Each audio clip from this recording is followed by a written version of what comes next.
Bien, bonjour à toutes et à tous pour cette nouvelle séance du séminaire Conflits et territoires.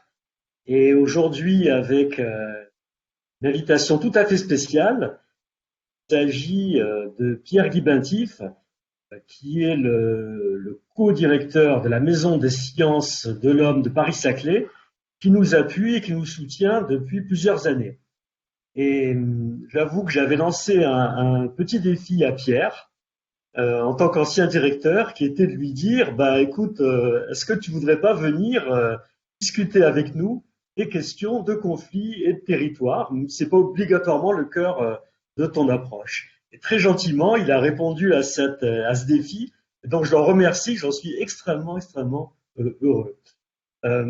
Pierre est, j'ai déjà dit, co-directeur de la MSH Paris-Saclay.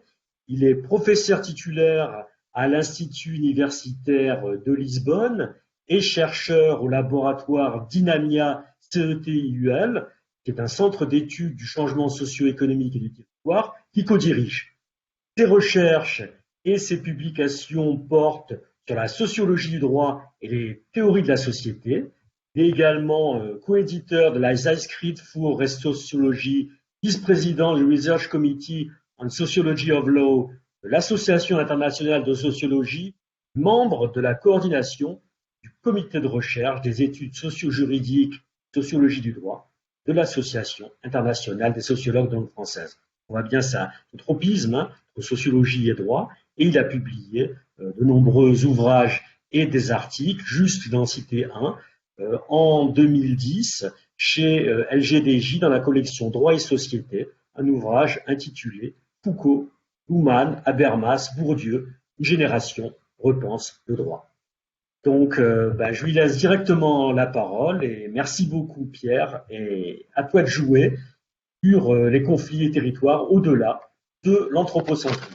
Merci beaucoup André. À mon tour de te remercier. Donc, c'est évidemment une invitation pour nous assez particulière, pour nous Maryse et moi, puisque on est invité, je suis invité, à la fois par un pilier d'une des activités de très longue date de la Maison des sciences de l'homme Paris-Saclay, et tu l'as déjà révélé à ceux qui t'ont bien écouté, je suis invité par mon prédécesseur, un de mes prédécesseurs.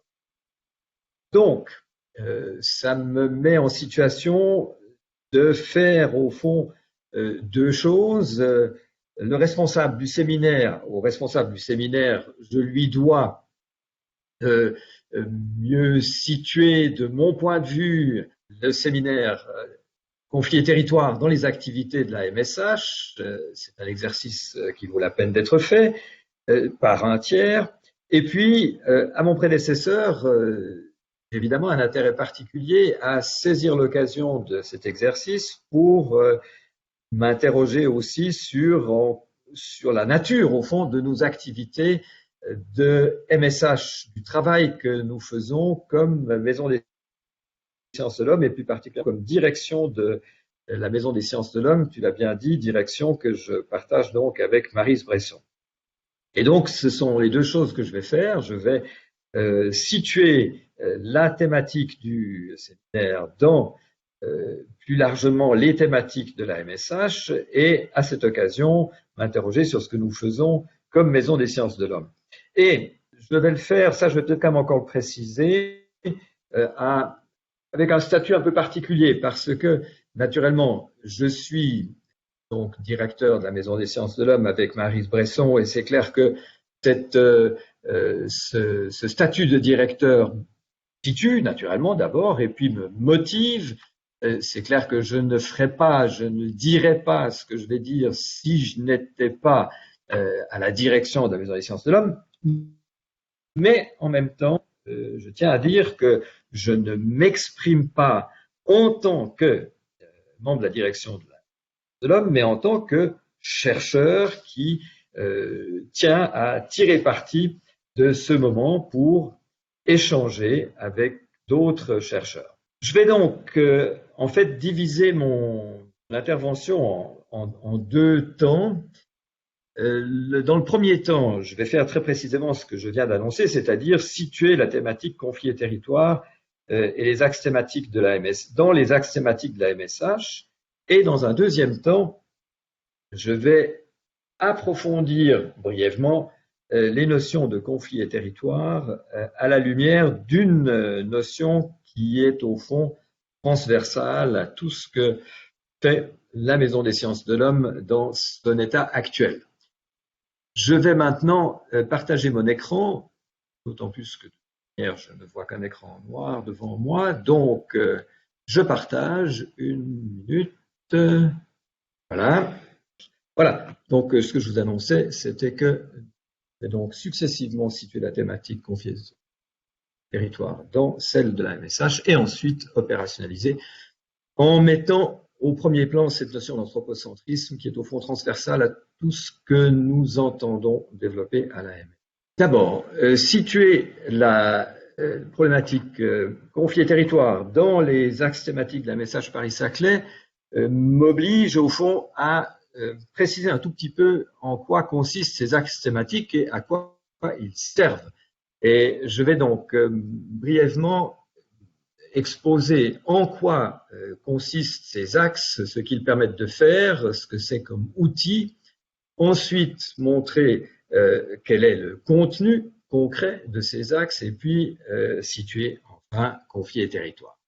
Alors, qu'est-ce que c'est que des axes thématiques? Ça vaut la peine de l'expliciter.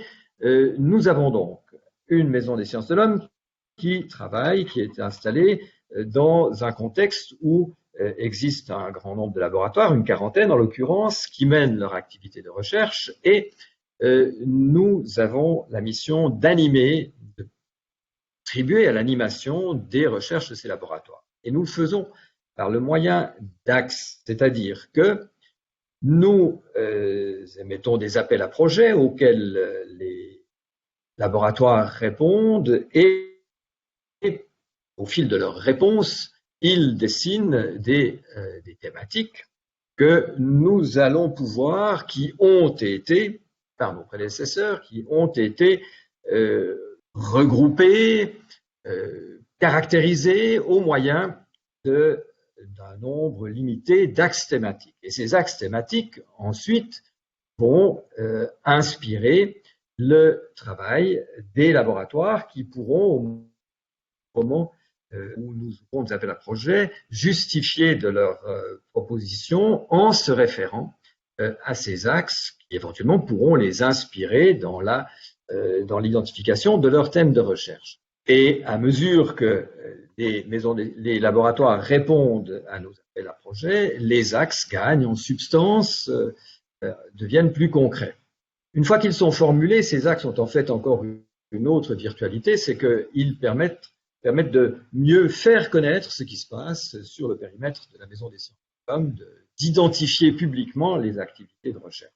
Bien entendu, les laboratoires, les chercheurs ne travaillent pas que sur la base de ces axes. Ils ont leurs partenaires, ils ont des échanges avec les communautés dans lesquelles ils s'inscrivent, les communautés qu'ils étudient, et donc ils développent leurs propres intérêts de recherche, et ces intérêts de recherche vont les amener à formuler des thèmes qui pourront s'inscrire dans ces axes, mais qui, dans certains cas, s'en éloigneront.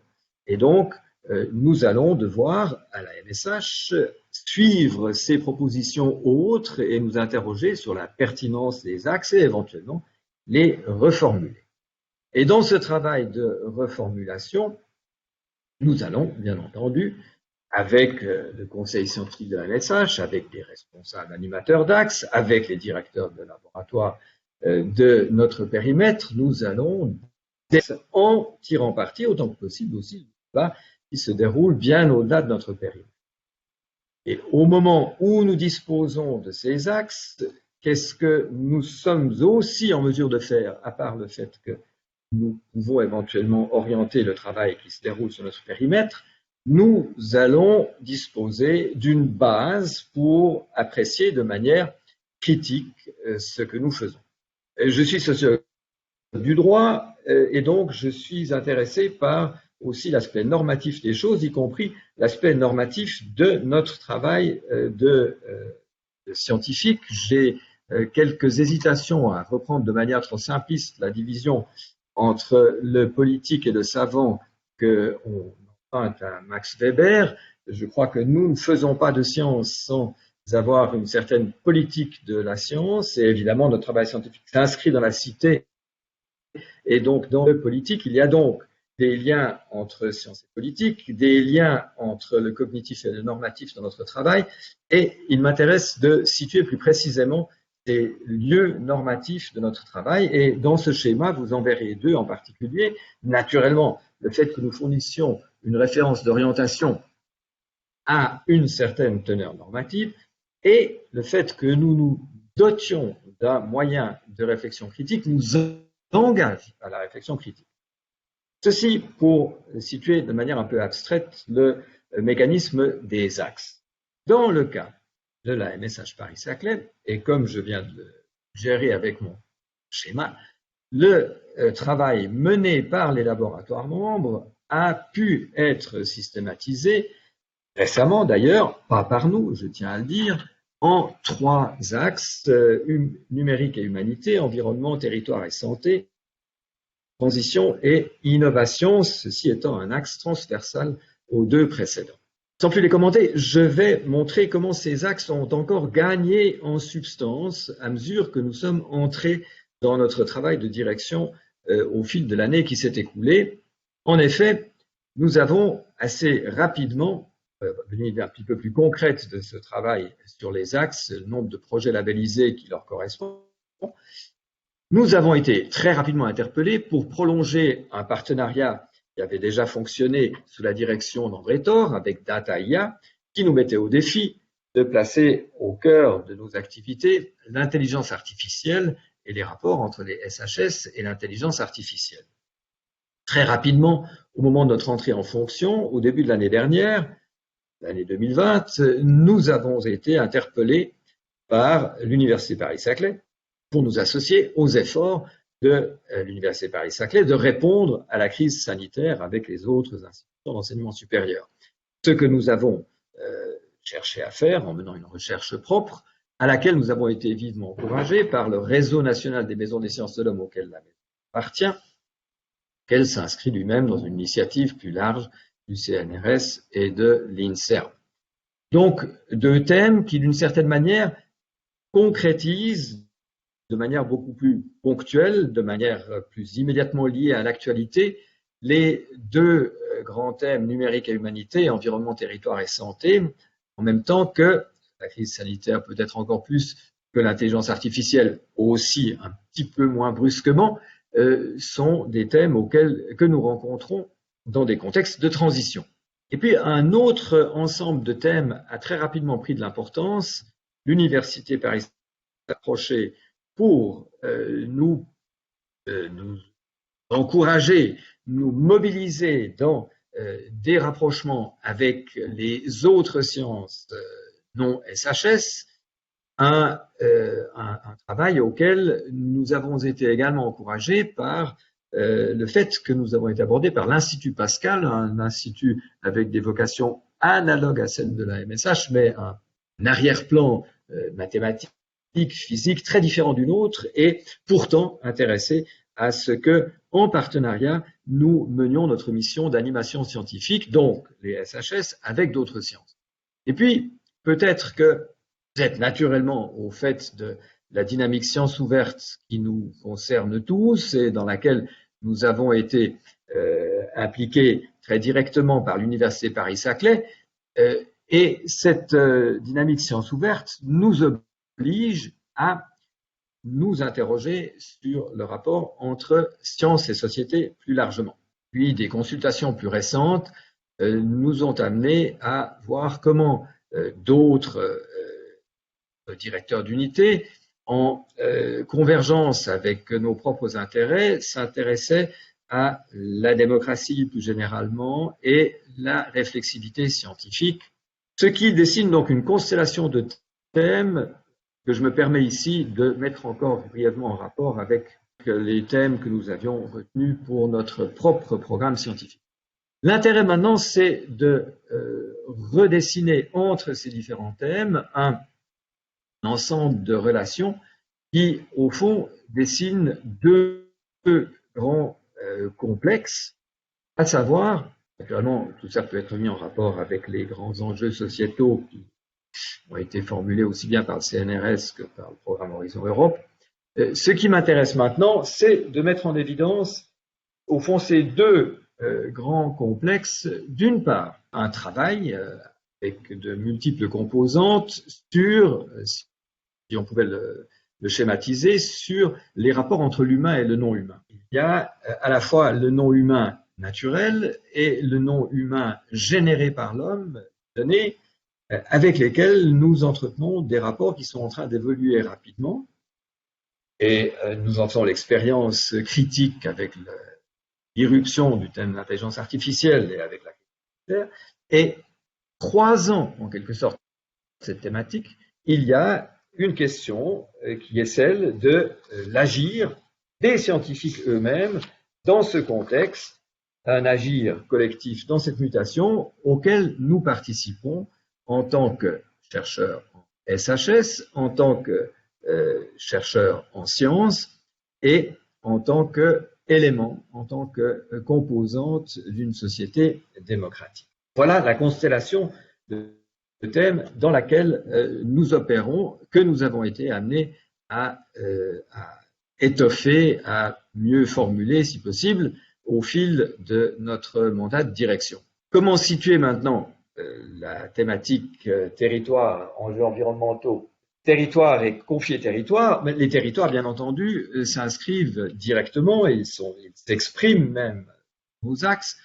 Et plus que ça, quand on étudie, quand un observateur extérieur comme je le suis, étudie les recherches qui ont inspiré principalement différents séminaires précédents, je constate que l'enjeu dans les conflits qui sont étudiés, les enjeux sont environnementaux, sont de l'ordre de ce non-humain avec lequel les humains cherchent à vivre le mieux possible et constatent qu'ils ne vivent pas tous de la même manière, d'où des conflits. Donc, on est exactement sur cette ligne qui sépare et devrait réarticuler l'humain et le non-humain avec des recherches qui portent sur un aspect très concret de cette relation.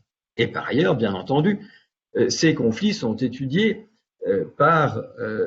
sont étudiés comme se déroulant dans des cadres, parfois judiciaires, dans le cadre de procédures de médiation, qui eux-mêmes s'inscrivent dans des contextes démocratiques et ont la prétention de faire agir, de recréer des conditions d'un agir collectif. Donc, les deux grands thèmes s'inscrivent parfaitement dans les deux grandes thématiques de notre constellation d'axes de la Maison des sciences de l'homme. En fait, quand on observe de plus près les recherches qui sont présentées par les auteurs qui travaillent avec André Thor, qui sont menées par les auteurs qui travaillent avec André Thor, et là je parle vraiment en tant que chercheur, bien que j'ai quelques raisons de penser que ma collègue Maryse Bresson ne serait pas du tout inquiète de me voir avancer sur ce terrain, je crois devoir déceler une lacune dans nos axes, c'est-à-dire que il y a quand même, quand on étudie en particulier les conflits, je prends l'exemple des conflits chiliens dont il a été question dans le dernier séminaire, il se développe sur la base d'inégalités extrêmes, à la fois territoriales et sociales, sans lesquelles on ne comprend pas ce qui se passe et qui sont d'ailleurs de nature à remettre en cause les mécanismes qu'on essaye de mettre en place, qui ne sont pas à la hauteur des défis que représentent ces inégalités. Donc, il y a là probablement quelque chose qu'il faudrait, d'une manière ou d'une autre, réinscrire dans notre jeu d'axes de la MSH. Je le répète, je dis ça au titre de chercheur. Je reviens maintenant à la question normative, bien entendu, et j'explicite maintenant la normativité scientifique sur un plan plus spécifique que celui très général de la nécessité de s'orienter et la nécessité de prendre du recul par rapport à son travail, un recul critique par rapport à son travail. La constellation thématique que nous avons dû dessiner le montre en elle-même. La science s'inscrit dans la démocratie et donc la science doit, d'une certaine manière, jouer le jeu de la démocratie, entrer dans les normes démocratiques, et je pense qu'il n'est pas scandaleux de considérer que le travail d'équipe qui coopère avec André Thor, qui s'inspire des travaux d'André Thor, a une composante de meilleure connaissance, donc de mise en valeur de mécanismes qui servent au fond le développement de la démocratie. À côté de ça, il y a naturellement, du fait qu'on observe des conflits, on observe des normes en contradiction, des normes portées par tel groupe contre tel autre groupe. Le fait de rendre compte des positions de ces groupes, sans que ça signifie nécessairement qu'on adhère à leurs normes, n'entraîne pas moins une valorisation des différentes normes en présence.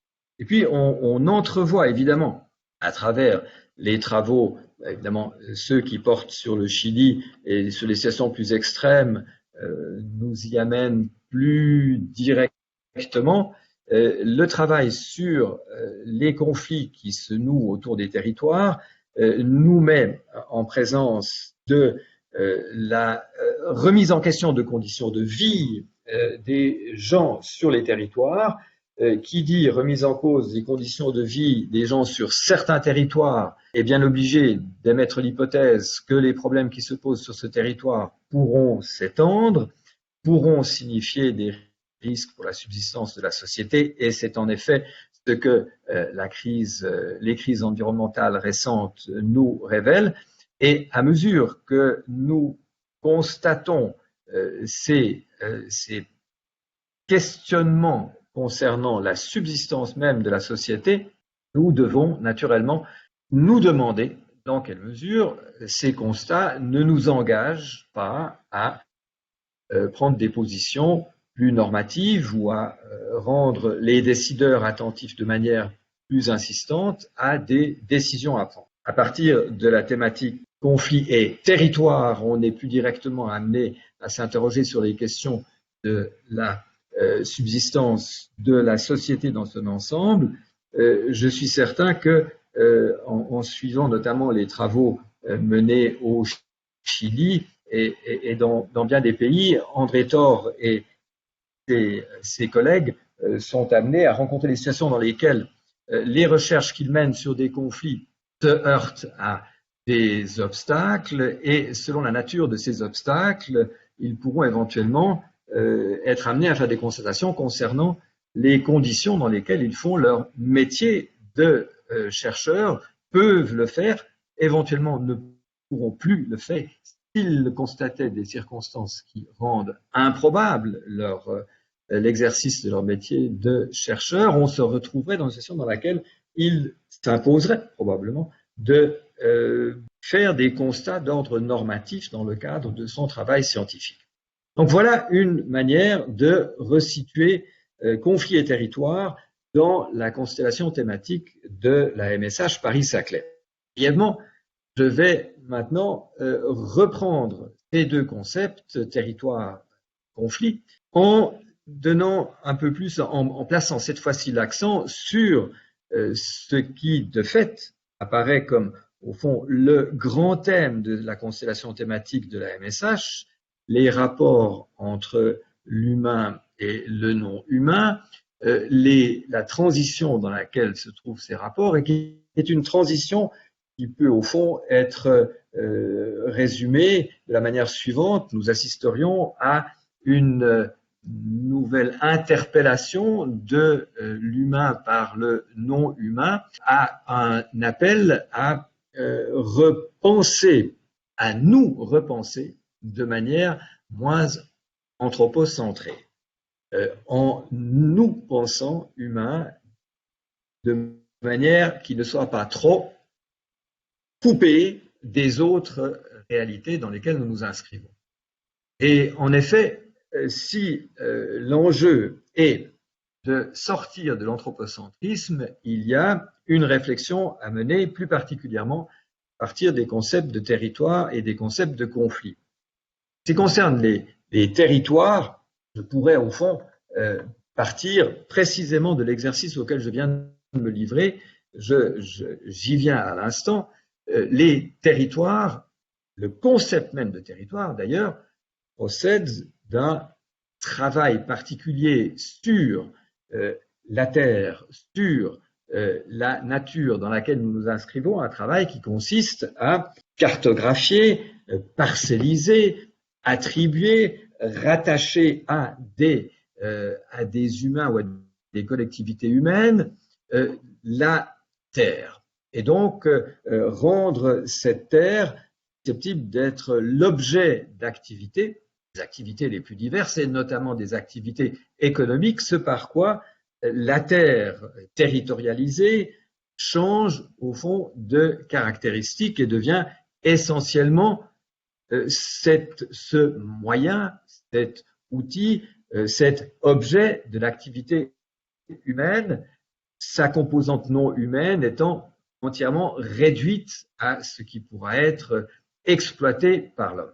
Le travail de cartographie nécessaire à l'objectivation des territoires a ensuite été, au fond, généralisé et je viens de me livrer à exactement un exercice de cartographie des axes thématiques qui est illustration de la manière que nous avons de vivre nos activités toutes autres que de rapport à la Terre comme des activités territorialisées sur lesquelles nous nous rencontrons éventuellement en faisant l'expérience de conflits d'ordre territorial. Or, face à cette territorialisation de la réalité, il y a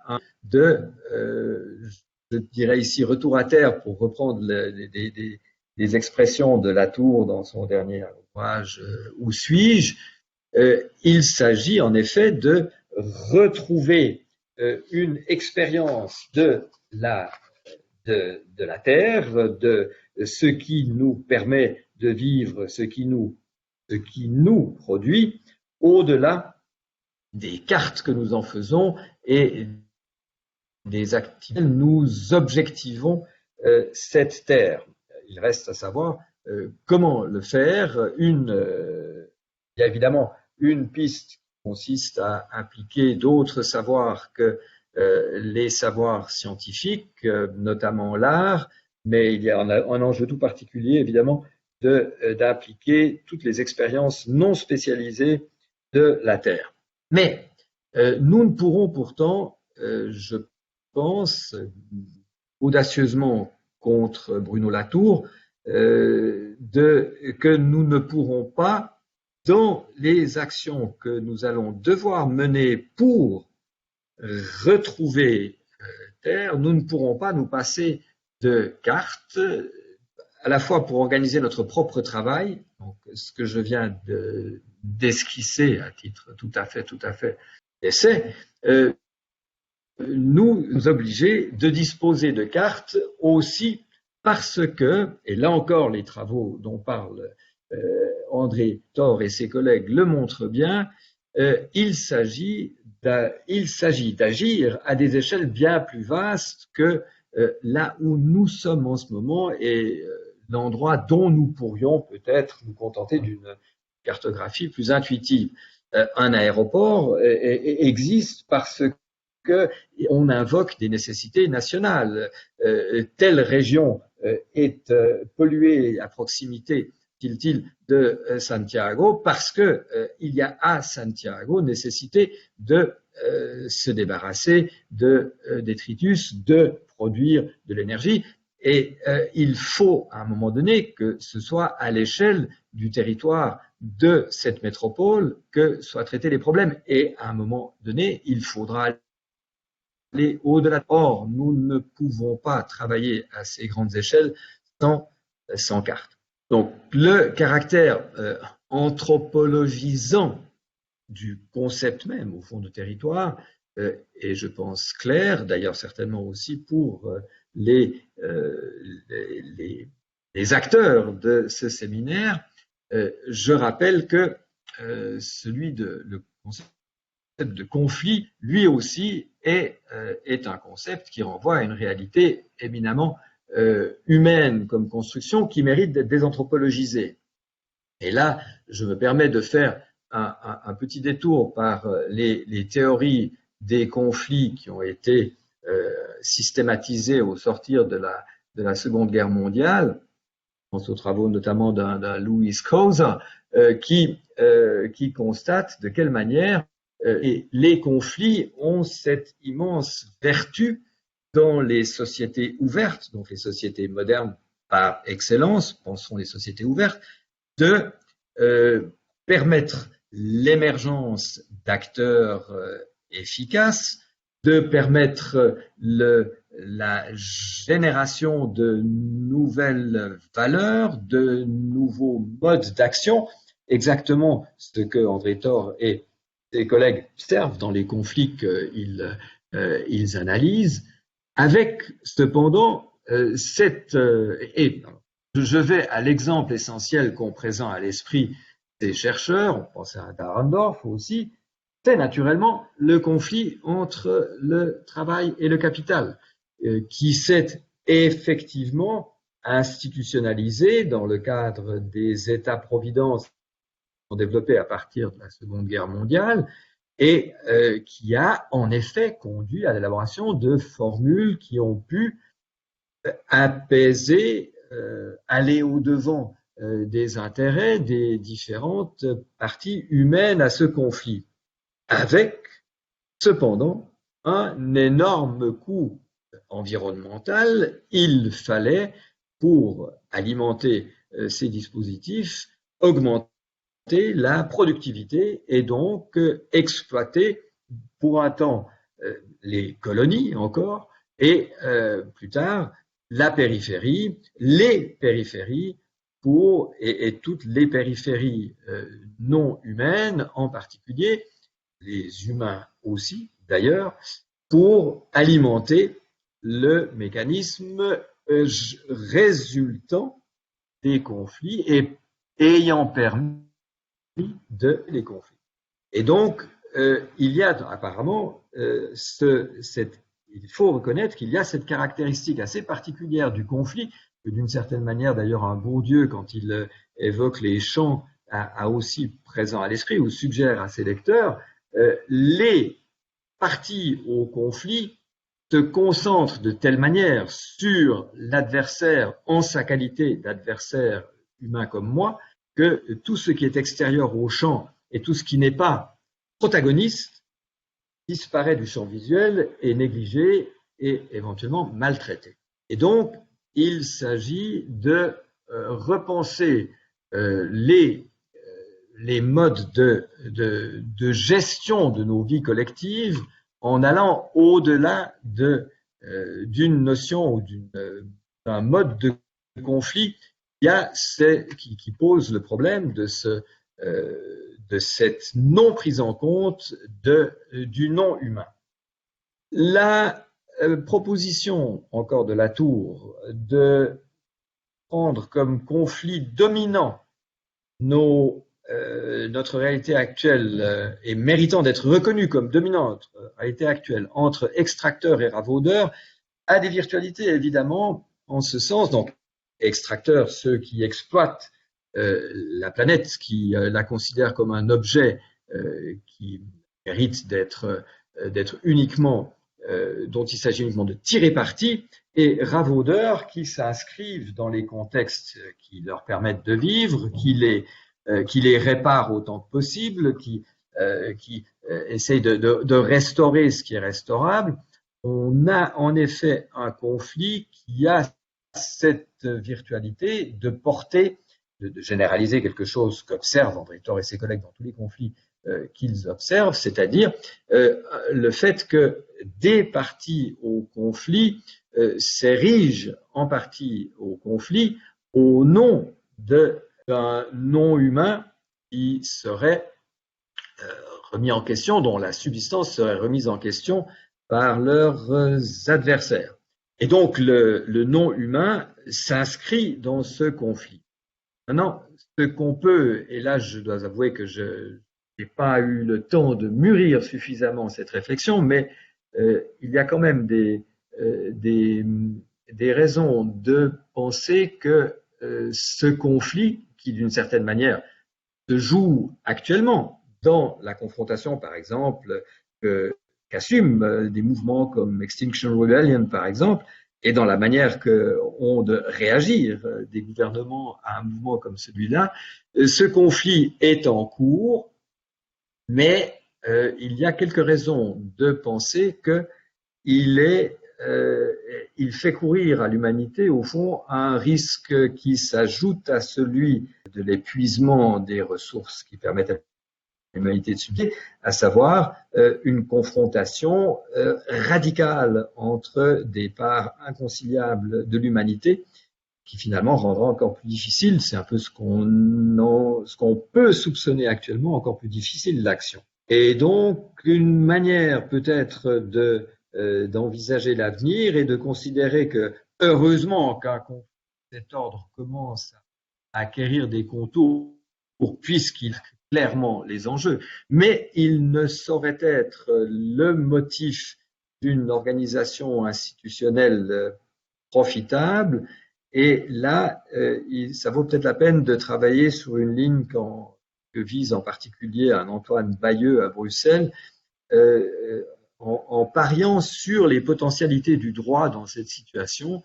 Et de fait, le droit, depuis qu'on développe le traitement juridique, on a au fond introduit l'idée qui s'est presque, pourrait-on dire, perdu un instant, ou qui a passé à l'arrière-plan un instant avec la vogue des conflits dans la modernité. On a une idée de tiers, en l'occurrence la collectivité, qui est invoquée de part et d'autre des parties au litige comme à la fois le fondement des critères qui pourront intervenir dans la résolution du litige et comme cette collectivité à laquelle appartiennent les deux parties au litige. Il serait donc important de développer cette notion de litige aussi bien au plan procédural qu'au plan des principes qui interviendraient dans ces procédures, de telle manière que le commun sur lequel on forme le litige, est engagé le litige, n'est pas seulement la collectivité humaine, mais ce que cette communauté humaine compose avec le monde qui lui fournit ses ressources. Voilà donc un modèle de multiplicité des figures du conflit qui devrait, ou en tout cas dualité, qui peut-être en coexistant nous permettrait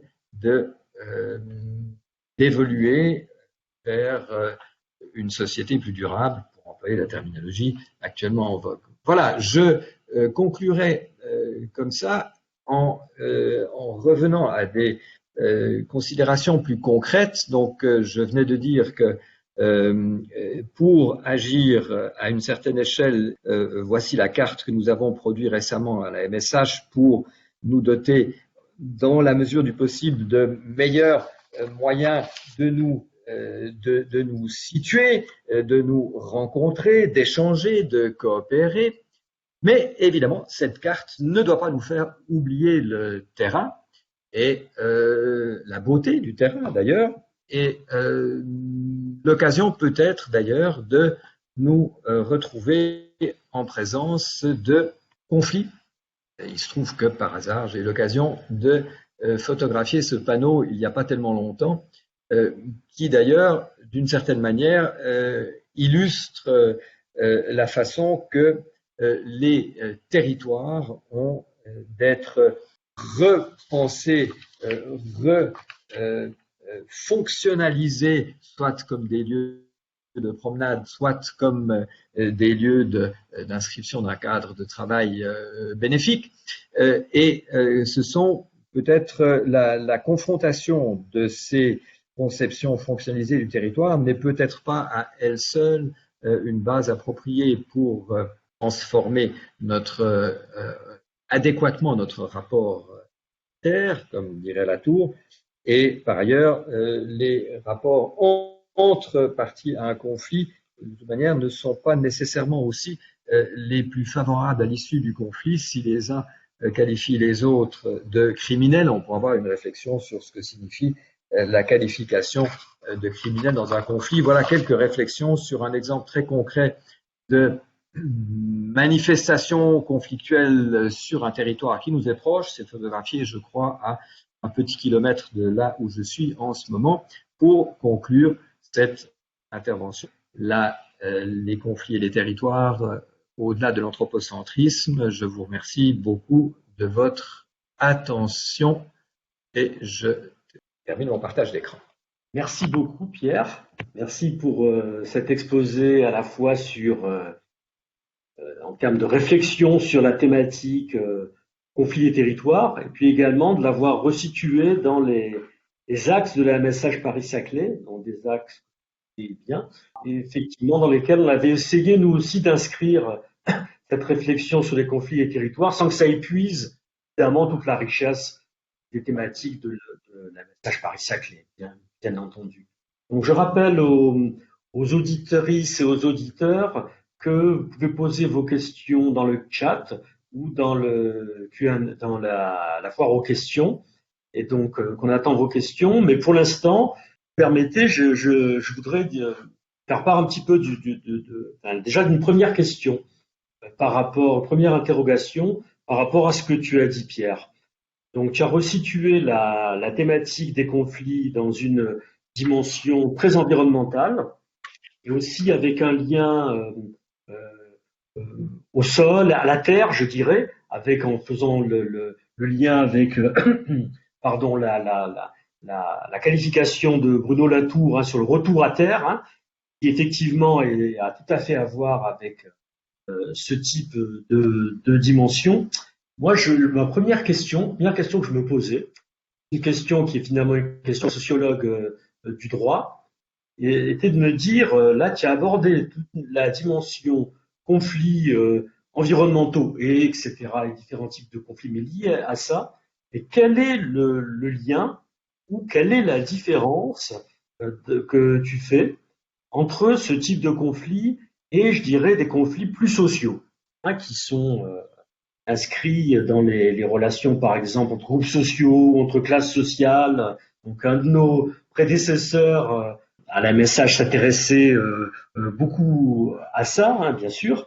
Et j'aurais aimé avoir ton avis sur ce lien qui, évidemment, parce que se traiter de la question des conflits, évidemment, sa dimension environnementale là, est-ce que ça épuise, finalement, je vais reformuler ma question, est-ce que ça épuise l'ensemble de la conflictualité aujourd'hui, c'est-à-dire que la dimension Gaïa, finalement, deviendrait tellement importante qu'elle englobe les conflits sociaux, ou alors, est-ce qu'on doit vraiment faire ce distinguo entre d'un côté des conflits sociaux et de l'autre côté des conflits environnementaux qui ne sont pas obligatoirement de même nature? Par exemple, si on prend la photo que tu as mise à la fin, finalement, on ne sait pas du tout qui a fait ces graffitis et il n'est pas du tout dit que ce soit des personnes qui soient lésées socialement, mais il est fort possible, très bien, que ce soit des personnes qui avaient des propriétés dans le coin et qui sont gênées par le développement de l'Université Paris-Saclay qui remet en cause peut-être leurs aménités paysagères ou le prix de leur terre, quoi. Voilà, tu comprends mon souci. Oui, donc deux éléments de réaction à ta question. Premier, donc en effet, il y a des conflits de nature complètement de conflits territoriaux sur lesquels portent vos travaux, et en effet, notamment tous les conflits sociaux au sens classique du terme, si j'ose dire, et j'avais raison de rappeler les travaux de de Claude Didry en particulier.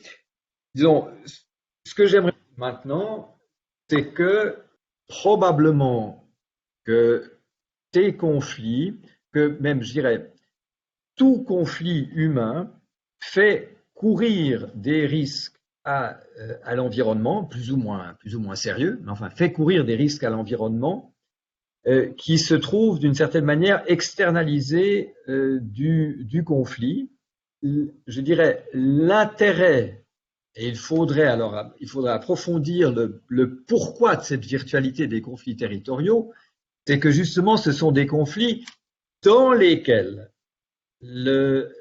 l'environnement du conflit, par définition, est présent, et donc dans lesquels il est possible de faire l'expérience du coût propre du humain. Donc, premier point, en effet, ce n'est pas le cas de tous les conflits. Il y a des conflits qui portent sur d'autres choses. Ce qui sera intéressant, c'est de mieux saisir ce qui fait que les conflits territoriaux, et à quelles conditions, parce que tous les conflits territoriaux ne mèneront pas nécessairement à des repositionnements plus respectueux de l'environnement, ils peuvent aussi mener à des surexploitations du territoire. Donc il faudrait encore mieux identifier ce qui, dans la matière en jeu, dans des conflits, fait de ces conflits qui pourront favoriser une prise de conscience de l'épuisement ou de la souffrance de l'environnement non humain, de nos activités humaines. Ça, c'est une première réaction à ta question. La deuxième réaction, c'est où les conflits environnementaux commencent à prendre le dessus, à passer au premier plan. Nous ne pouvons pas ignorer que d'autres conflits restent actuels. La dynamique des gilets jaunes en est évidemment la révélation la plus évidente au moment où on a voulu placer au premier plan la résolution des problèmes environnementaux en ignorant une conflictualité actuelle ou latente portant plus sur des questions sociales, on en a très vite payé le prix fort. Maintenant, c'est probablement quelque chose qu'on peut encore généraliser. Il y a quelques années, notamment au moment de la crise financière, on pouvait s'interroger sur la force croissante des grandes organisations, grandes entreprises, au détriment, au fond, de toute autre activité, et de quelle manière la rationalisation de ces grandes organisations a pu conditionner toute espèce de travail, y compris scientifique, avec d'énormes coûts pour notamment l'activité scientifique, mais d'autres activités aussi. Tout ça a maintenant complètement passé à l'arrière-plan. Or, il n'est pas dit que nous pourrons gérer dans de bonnes conditions la question environnementale si nous ne sommes pas suffisamment attentifs aux dégâts que est en train de poser une certaine rationalisation des outils dont nous disposons actuellement pour réagir à cette crise environnementale. Donc, il y a là des enjeux proprement, et c'est peut-être une raison pour laquelle ça vaudrait la peine de réintroduire plus explicitement tout ce qui est différenciation et inégalité proprement sociale dans la constellation des axes de la MSH, parce que on n'abordera pas adéquatement les questions du rapin sans tenir compte de cette caractéristique essentiellement humaine qui est la conflictualité entre les volontés collectives et individuelles humaines qui sont toutes potentiellement en confrontation les unes avec les autres. Voilà, donc une manière à ta question. D'accord, je te remercie. Je peux pousser un peu plus loin? Ouais. C'est pas moi qu'il faut demander ça. Quand tu parlais, m'est venu, quand tu parles territoire ou terre, si tu veux, je me suis posé la question des conflits armés. Je vais te dire comment je me la suis posée, parce que généralement, dans mon travail, ou travail avec les équipes que j'ai dirigées, on a toujours évacué le conflit armé. en disant, bon, c'est quelque chose qui est trop violent, trop dur, c'est autre chose. On ne peut pas tout mettre dans le même sac. Et nous, on s'intéresse aux conflits qui sont tels que finalement, on arrive quand même à en sortir ou que ça va avancer dans les territoires. On peut encore se parler, etc. On a exclu le conflit armé. Maintenant, en fonction de ce que tu disais, par rapport à la terre et par rapport au sol et au primat, quelque part, du lien à la terre qui se ferait, me poser celle du conflit armé. Parce que quand même, les conflits armés, souvent, très souvent, ils ont des bases territoriales, clairement. Si on regarde ce qui se passe, par exemple, aujourd'hui, ce qui s'est passé au Donbass récemment, enfin même en Europe, ou en Crimée, etc., clairement, il y a des objectifs territoriaux qui sont là, ou des disputes territoriales, comme on l'a vu, par exemple, avec la Roumanie récemment. Et donc, il y a une dimension qui est liée à la terre, qui est liée au sol. Pour autant, c'est une dimension qui est très peu environnementale. Il peut y avoir des questions environnementales derrière, mais en tout cas, elles ne sont pas au premier plan, et ce n'est pas celles qui concernent au premier chef le conflit. Généralement, ce sont des questions territoriales, vraiment de territoire, alors soit qui ont une forte dimension patrimoniale, comme c'était le cas par exemple au niveau de la Roumanie, ou alors derrière, il y a des enjeux, comme dans le Golfe, par exemple, qui sont de ressources naturelles. Alors là, on se rapproche déjà plus de la question environnementale, mais ce n'est pas un souci environnemental ou une opposition aux dimensions environnementales qui les génère, qui les engendre, mais c'est surtout la disponibilité de ressources naturelles qui vont permettre de s'enrichir et de se développer ou de fonctionner, quoi. Et donc, je me posais cette question, finalement, on a là des conflits avec les conflits armés qui s'intéressent à la terre, clairement, se préoccupent relativement peu des dimensions du conflit social, qui les font passer au second plan, mais qui quand même sont extrêmement prégnants, extrêmement forts, et donc s'abstraient quelque part à la fois du social et de l'environnemental. Voilà, j'ai pas de réponse, c'est juste une question. Écoute, donc, d'abord, tout à fait de manière presque simpliste, on pourrait développer rapidement une réflexion sur les conflits armés comme un cas extrême de conflits dans lesquels l'humanité agit complètement au détriment de son environnement en faisant des dégâts énormes sur le terrain, sur la nature environnante. Et il paraît d'ailleurs que, je ne sais pas si tu as peut-être aussi entendu ça, il commence à y avoir maintenant dans les armées de nos pays un virage écologique avec une recherche d'armement qui serait par hypothèse un petit peu moins nuisible pour l'environnement ou dont l'empreinte carbone serait un petit peu moins forte. Enfin, donc là, maintenant, ce à quoi ta question me renvoie, c'est une réflexion beaucoup plus fondamentale que je suis parfaitement incapable de mener, en tout cas en ce moment. Je rattacherai ça au fait que, comment dire, je crois, j'établissais un lien entre, je me permets de le reconstituer comme ça, entre le côté essentiel, vital du territoire qui est en jeu et la violence de la confrontation, la violence qui s'engage dans ces conflits territoriaux. Et je me demande si on ne pourrait pas suivre là au moins cette violence s'exprime.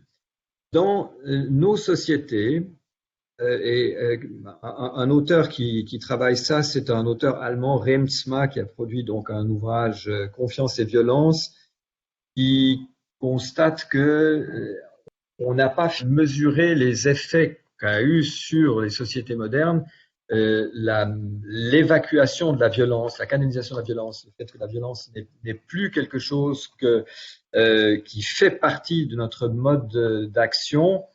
Ça a un tas d'implications, entre autres, d'une certaine manière, le fait que des formes extrêmes de violence peuvent alors faire irruption qui n'avaient pas, au fond, leur équivalent dans d'autres époques.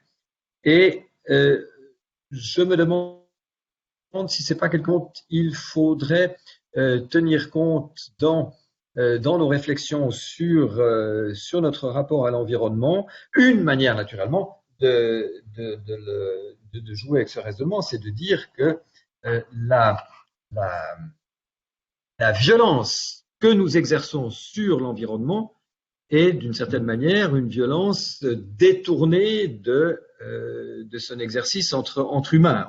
On a réussi à la supprimer dans les échanges entre humains et on arrivera, mais elle se décharge au fond sur l'environnement naturel. Si on entre dans ce genre de raisonnement, on devrait peut-être alors aussi se demander, c'est bien beau de dire on ne va plus, peut-être comme la tour par exemple, les ravaudeurs sont des gens adorables, ils ravaudent, ils rebricolent, tout ça se passe dans... Est-ce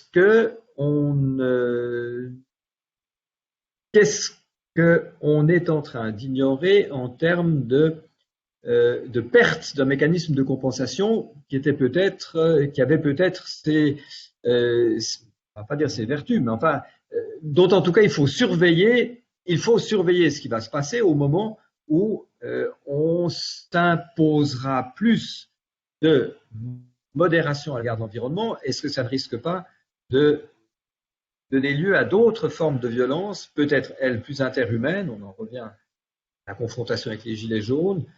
Voilà, je crois en effet que le thème de la violence doit aussi être pris en compte au moment où on se demande comment évoluer comme humain dans un autre rapport au non-humain. Et je crois que là, il y a vraiment un énorme travail. Je ne peux pas faire entre le moment où tu m'as invité à ce séminaire et maintenant, il faudra qu'on s'y consacre plus longuement. On en reparle, tu as raison. C'est vrai que ça m'avait amusé, je dirais, intéressé de voir qu'on disait qu'il faut limiter le volume de plomb dans les balles, par exemple, des balles qui vont clairement dans le corps d'êtres humains pour les tuer, mais que s'il y a un peu moins de plomb, c'est moins dangereux. Enfin, après tout, dans une optique Gaïa, il y a peut-être une logique derrière tout ça, quoi. Bon. Il y a une question donc, que tu dois pouvoir voir. Là, bonjour, ma question. Si sortir de l'anthropologisation correspond à sortir de la logique d'objectivisation du territoire, comment penser l'échelle d'action dans l'étude, la résolution des conflits, la mise en œuvre de concertation territoriale, et la question est-elle en soi dépassée? Pas une question pas évidente à répondre. Non, mais en fait, c'est exactement un des problèmes que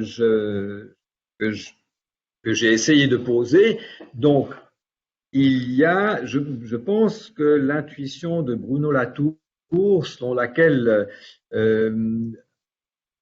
la cartographie par laquelle nous objectivons un territoire est une opération qui cause des dégâts d'une certaine manière, qui nous place dans une position qui nous fait risquer des actes peut-être plus dommageables pour l'environnement, ou nous place à une distance qui n'est probablement pas appropriée dans non humain. Nous n'en avons pas moins besoin de cartes pour nous organiser et pour notamment organiser des activités qui vont devoir se dérouler à une très grande échelle. Et donc là, il me semble que ça vaut la peine, ça vaudrait la peine au fond de peut-être tirer parti aussi de certaines réflexions de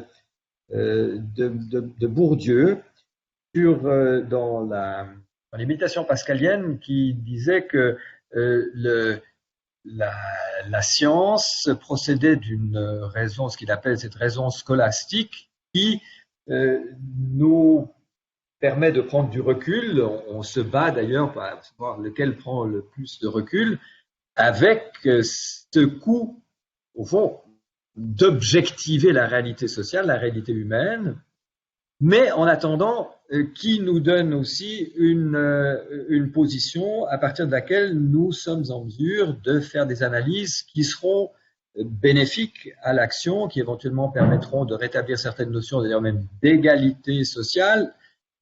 Et tout l'enjeu est donc à la fois de développer ces moyens d'acquérir une position distancée par rapport à la réalité, ce que la cartographie fait aussi, de concilier ce positionnement avec un retour à, et Bourdieu, la raison pratique, avec un retour aux expériences quotidiennes directes.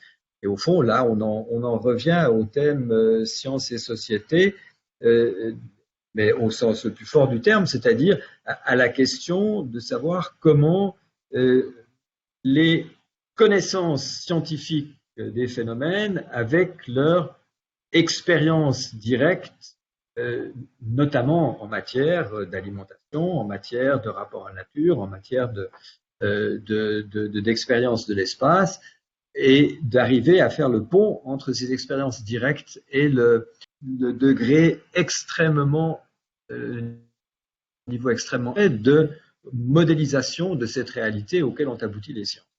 Je dois dire que par rapport à l'objectivation par les cartes, par le terrain, même s'il est vrai que la notion de territoire à laquelle on fait référence, elle s'éloigne maintenant du territoire institutionnel, les conflits au niveau de la dimension territoriale sont très forts. Les conflits d'usage et de voisinage, pour savoir à qui appartient tel bout de terrain, où se passe la frontière entre deux limites ou entre deux champs de propriété, c'est quand même quelque chose de très important, quoi. Et donc ça relie une des questions de Claude Périgot, là, qui dit j'aime bien la remarque sur les cartes. En milieu ingénieur, on parle moins et on dessine plus. On voit beaucoup mieux avec des schémas. Il faut vite passer aux simulations. On va parler dans le vide. Seriez-vous pour un pont entre sciences humaines et sciences dures? Alors, j'imagine que oui, mais comment?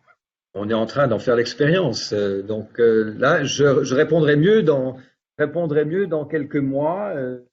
Peut-être demain déjà, on rencontre les physiciens pour mettre au point un appel commun avec eux. Donc, mais peut-être, oui, malheureusement, peut-être que si, qu'est-ce qui disait que les mathématiciens ne faisaient au fond vraiment bien leur travail que devant un tableau noir avec des craies. Et je crois que on aimerait assez ce procédé, notamment pour faire justement des schémas, pour cartographier nos idées, nos modèles. Et peut-être que c'est à ce niveau-là c'est notamment à ce niveau-là qu'on peut se rencontrer, au niveau des techniques de modélisation, notamment. Mais là encore, en effet, on est impatient d'arriver à mieux développer ces relations avec nos collègues de sciences dures. Pour le moment, on est déjà d'accord sur les analyses qu'on fait de notre position de scientifique dans la société, mais sur notre propre travail, ça reste à faire. Moi, je peux dire juste un mot sur mon expérience personnelle. Je suis venu à travailler sur les conflits au début des années 2000, à la fin du XXe siècle, parce que quand je suis arrivé à AgroParisTech, le directeur de mon labo, c'est un agronome, et m'a challengé en me disant maintenant il faudrait quand même travailler sur des dimensions pluridisciplinaires, quoi qu'il y ait un pur économiste jusqu'à présent, et économiste industriel ou du territoire. Et c'est lui qui m'a branché sur l'occupation des sols et toutes ces questions. Et c'est là que j'en ai tiré finalement, en faisant des lectures, etc., l'idée qu'il y avait des choses intéressantes à faire sur les conflits. Donc c'est un agronome, c'est peut-être pas exactement des sciences dures, mais en tout cas c'est un ingénieur agronome, très clairement, qui n'avait rien de sciences sociales. Et c'est poussé par lui, et travaillant avec lui, que je commençais à me dire qu'on peut travailler ces dimensions-là, et qu'on a fait un programme de recherche pluridisciplinaire qui a englobé dès le début, non seulement des économistes, des sociologues, des géographes, des gestionnaires, mais également des agronomes, des zootechniciens, des écologues, etc. Donc ça a quand même été important par rapport à ça. Alors on a une autre question de Nolwenn Pouillet qui dit « Je travaille sur les 10 conflits entre faune et humains et animaux domestiques. Que pensez-vous de l'appellation Human-Wildlife Conflict ? Ça n'englobe apparemment pas les wildlife crimes ou braconnage, ce qui en fait quelque chose d'asymétrique, plus un terme très humain à mon avis. » Oui, donc je découvre. Ouais, c'est un peu aussi ce qu'on a pu débattre un instant quand il a été question d'une guerre contre le virus et que d'autres disaient il s'agit surtout de s'adapter au virus. Donc, probablement qu'en effet, d'abord, ça vaut la peine de vraiment bien saisir la notion de conflit avec ce qu'elle implique au fond aussi de reconnaissance de deux acteurs qui se reconnaissent comme équivalents comme acteurs et en développant ce type de réflexion sur la notion de conflit, on sera très probablement amené à en remettre en cause l'utilité pour qualifier ce qui peut se produire dans les interactions entre des espèces différentes. Et puis, par ailleurs, là donc, il y a donc deux questions, si je comprends bien. D'une part, la pertinence de la notion de conflit pour parler de nos rapports à des non-humains, et d'autre part, la pertinence de la notion de crime dans les conduites à l'égard des autres espèces. Et c'est clair qu'un des risques qu'on court en lançant la notion de conflit, c'est de relativiser ce qui mérite une qualification plus radicale, non pas uniquement dans voilà, donc là on y est, non pas uniquement dans le rapport de telle personne à tel animal, mais dans le rapport de l'espèce humaine à son environnement, qui exige une certaine biodiversité, précisément, et donc qui se doit de dénoncer, de qualifier de criminels, au fond, des actes qui remettent en question cette biodiversité, qui remet en question une des conditions de subsistance de l'humanité. Il y a une question qui était un petit peu liée à celle-là. Donc, je ne suis pas sûr de pouvoir donc tirer parti de toutes les questions maintenant qui sont ici, mais donc je te suis là, vas-y. Il est d'un manque de communication, c'est la 2h29. Hein. C'est votre dernière diapo. La gestion de conflits appliquée aux relations humains-non-humains est-elle une question interespèce ou une question acceptabilité versus altérité, ou une question d'inégalité entre concitoyens d'accès physique à la nature, physique, connaissance?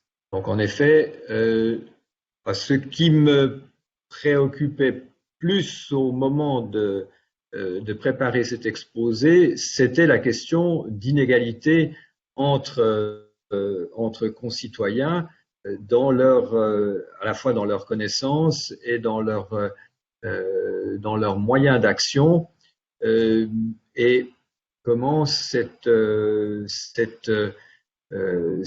inégalité devait. Une des questions qui se pose, c'est comment gérer cette inégalité autant que possible, sans la laisser, entre guillemets, dégénérer dans un conflit qui pourrait avoir cet effet de rendre plus difficile le rapport au non-humain. Une manière de répondre à cette question. Oui, la remarque initiale, évidemment, demanderait réflexion. Tous les conflits ne naissent pas de manque de communication. Il y a des conflits les conflits naissent surtout de la confrontation sur des enjeux d'intérêt qui entrent en collision, et souvent c'est tout à fait bien communiqué. Il peut y avoir naturellement des conflits, ça c'est une des grandes théories de Clauser qui sont générés pour voiler réel, et donc là, alors effectivement, il y a un jeu aussi de communication, mais ça c'est déjà autre. Alors il y avait une question qui est la question d'Hélène C. Donc bonjour, ma question. Oui, c'est ça, voilà. Si sortir de l'anthropologisation consiste à sortir de l'objectivisation, voilà, comment venir sur la concertation territoriale? J'y reviens moi-même, parce que la question que je me pose à l'heure actuelle, qui est un peu liée à ça, c'est de me dire, finalement, on a vu des étapes très différentes. C'est-à-dire, si on prend la société française, ou même les lois et les règlements qui sont apparu depuis vingtaine, trentaine d'années, il y a eu toute une phase qui a été une phase quelque part d'internalisation du conflit. Consistait à dire, par exemple pour le conflit environnemental, on va associer les associations, c'est le cas de dire, à la gestion du conflit. Par exemple, ça va être des associations comme la LPO ou alors Eaux et Rivières de Bretagne. On va leur donner des éléments, ils vont rentrer dans la concertation. Donc on va faire ce type de concertation et on va inscrire dans la loi toute une série d'éléments qui favorisent la concertation. Alors ça va être la déclaration d'utilité publique, la commission du débat public, etc. Enfin, toute une série de choses qui vont de ce type-là. Et en fait, ça va jusqu'au fait d'organiser des concertations de citoyens, la dernière en date étant celle autour de la loi climat, avec la difficulté qu'on a connue et qu'on connaît aujourd'hui d'arriver, qui touche un peu les limites de ce type d'exercice. Comment une série de personnes peuvent-elles représenter la société à nouveau dans sa diversité et qu'est-ce qu'on doit retirer? Est-ce qu'il faut obéir à tout ce qu'elles ont dit ou pas, etc. Mais on a peut-être le sentiment qu'aujourd'hui, on est en train de passer à une autre, enfin, on a passé depuis quelques années quand même, que cette dimension de la concertation, elle est quand même très déclinante dans la société et qu'on est passé à une phase dans laquelle il montait de la conflictualité. Peut-être depuis une dizaine d'années, peut-être moins. Bon, tu as parlé des gilets jaunes ou autres, mais enfin, beaucoup de choses se font dans l'opposition, dans le frottement, dans la virulence ou la violence, etc. quoi. Et donc, est-ce que finalement la concertation est en train de disparaître? Est-ce qu'elle n'a plus d'utilité? Ou est-ce que finalement c'est un peu, on me le dit parfois, que je fais présentation, le pays des bisounours? Vous croyez qu'on peut concerter, mais enfin à l'arrivée, on finit par toucher dans le dur, et le problème c'est celui du conflit quelque part. Et bon, moi j'ai beaucoup travaillé sur le conflit, mais quand même j'avoue que c'est quand même inquiétant en termes de citoyens de voir que petit à petit, il y a une érosion de ces arènes de concertation, quelque part, aussi imparfaite soit-elle. Hein. Une manière d'essayer une réponse à ça, c'est de voir dans quel contexte les concertations qu'on a progressivement multipliées au fil des dernières 3-4 décennies ont déçu. Hein. Elles ont déçu, peut-être en partie, bon, là c'est un peu audacieux de dire ça comme ça, mais elles ont déçu en partie parce que sur cette même période, on assiste d'une part à une complexification des structures gouvernementales. Par exemple, l'Europe a pris beaucoup plus de pouvoir et un tas de décisions dépendent maintenant de niveaux très différents et c'est devenu beaucoup plus difficile de greffer une quelconque concertation à l'ensemble des instances pertinentes pour qu'il se passe quelque chose pour résoudre un certain problème. Et un certain nombre de choses maintenant se développent par l'action non pas tant de gouvernements qui arrivent à peu près à réguler ce qui se passe, mais par l'action d'entreprises dans le domaine électronique, c'est patent. Il y a des grosses entreprises qui maintenant imposent leurs standards, leurs stratégies commerciales, leurs stratégies de gestion des données, leurs outils, avec une très difficile intervention de l'État. Et donc, les États organisent à différents niveaux des concertations sans eux-mêmes disposer de moyens d'action suffisants pour traduire les résultats de ces concertations. Et donc, des déceptions. Et je crois que c'est généraliser l'expérience que les concertations de ce niveau où, en effet, s'opèrent les évolutions qui nous affectent, on cherche d'autres moyens de faire passer son point de vue. Et donc, éventuellement, la violence. D'accord.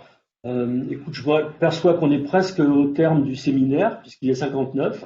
Il restait quand même une question, je ne sais pas si tu veux la prendre, des questions de Claude Périgot sur la valeur, oui, la plus récente, tu vois. Pour faire ce pont, il serait bon de refonder ce qui est la source de la notion de valeur. Bon, après, il y a toute une série de questions sur la monnaie est peut-être pas exactement dans le cœur de notre exposé. Par contre, la question de la valeur, je pense Merci à que vous, Perigo, pour ces nombreuses questions. J'ai matière à réflexion. Mais donc, dans l'immédiat, oui. on parle parfois de conflit de valeurs, Pierre, tu sais, même si on ne sait pas trop ce qu'on met derrière, mais c'est vrai que c'est un terme qui revient souvent, comme en littérature ou dans les médias, quoi. Oui, enfin, d'ailleurs, ce sont les conflits qui donnent valeur, d'ailleurs, au fond, dans bien des cas, n'est-ce pas? Comment surgit la valeur? C'est au moment où je constate que quelqu'un d'autre est aussi intéressé par ce qui m'intéresse, et donc euh, maintenant, j'essaie de tirer parti de la question. Telle qu'elle est écrite, c'est plus difficile. Mais en effet, je crois que toute notion de valeur émerge actuellement, ou en tout cas potentiellement, de conflits. Et une des questions, évidemment, maintenant, c'est comment traduire en termes de nouvelles valeurs les conflits qui se génèrent notamment dans le rapport à l'environnement. Vas-y, de ton côté maintenant. Non, c'était par rapport à la monnaie.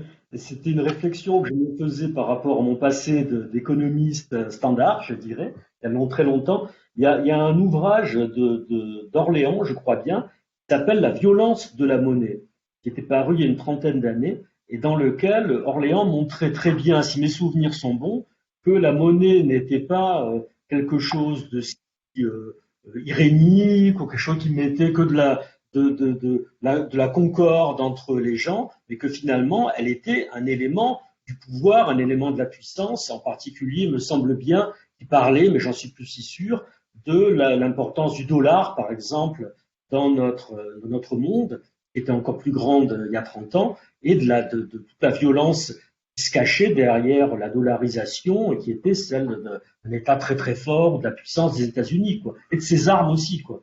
Donc, effectivement, même la valeur monétaire qui a l'air objectivée, dans laquelle on dit, ben voilà, de toute façon, la valeur monétaire, c'est simplement le fait de dire ce bien, ben, il coûte 10 euros ou 30 euros, et ça, ben non, derrière tout ça, il y a évidemment des rapports sociaux, il y a plein de choses qui font que ce n'est pas du tout obligatoire. C'est pas si une simple objectivation que de relations très très simples entre les produits, mais qu'il y a de la relation humaine et de la domination, des choses comme ça.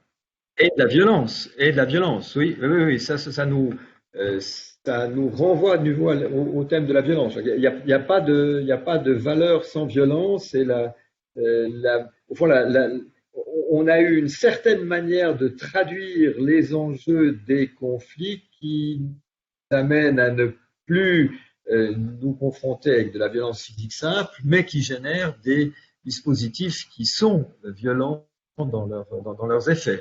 D'accord. Bon, on peut peut-être prendre la dernière question. Allez, pensez-vous que dépasser la dimension anthropologique soit une solution? Ça pourrait Oui, faire oui. office de Euh, plus oui, je crois que donc l'idée est, il s'agit en effet, dépasser un anthropocentrisme, mais pas abdiquer d'une notion d'humanité et de spécificité de l'agir humain auquel on participe.